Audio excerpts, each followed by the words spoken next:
kona akukho kakhulu kodwa ngikufuna ukuthi bengifisa ukuthi kwenziwe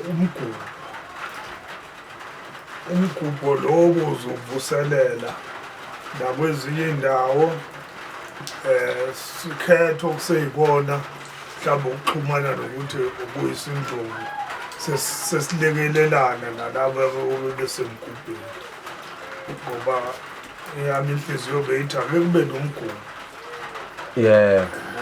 manje umgubho uduru ngeke ube ngaphansi kwenkomo enhlanu ezohla manje-ke kuzasishaya-ke lokho-ke yiko okwenze ngithi hhayi ake sinqamulele ngalokhu esikwenza namhlanje okuningi-ke sizokwazi ukukwenza ngoba kuningi okunye esingavusana kuko mhlawumbe sithande ukuvuselela amasiko okungawakithi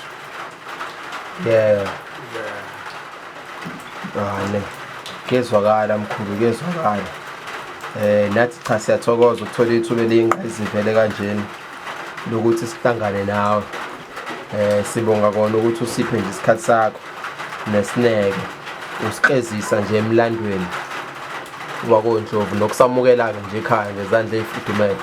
Siyathokoza mkhulu kakhulu.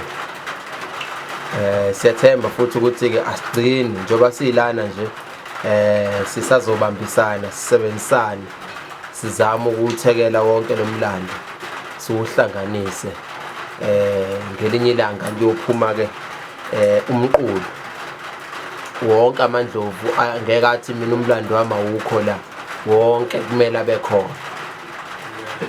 Inhloso yethu leyo ekugcineni sonke njengoba sikhona la eNingizimu Afrika ezifundeni zonke siyafisa ukuthi uma ngabe kukhona lo mqulu lo wakaNdlovu sonke sibe khona kulo mqulu.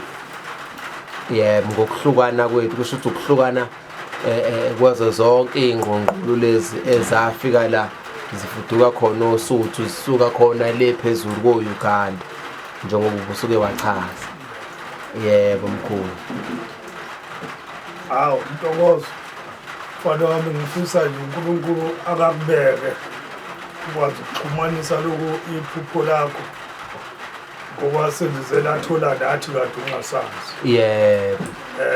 Nami futhi ngiyabonga futhi ngoba bengifana nje nenyoni enqunywe impilo Impela ifaka amaphiko nje kodwa angayindaba.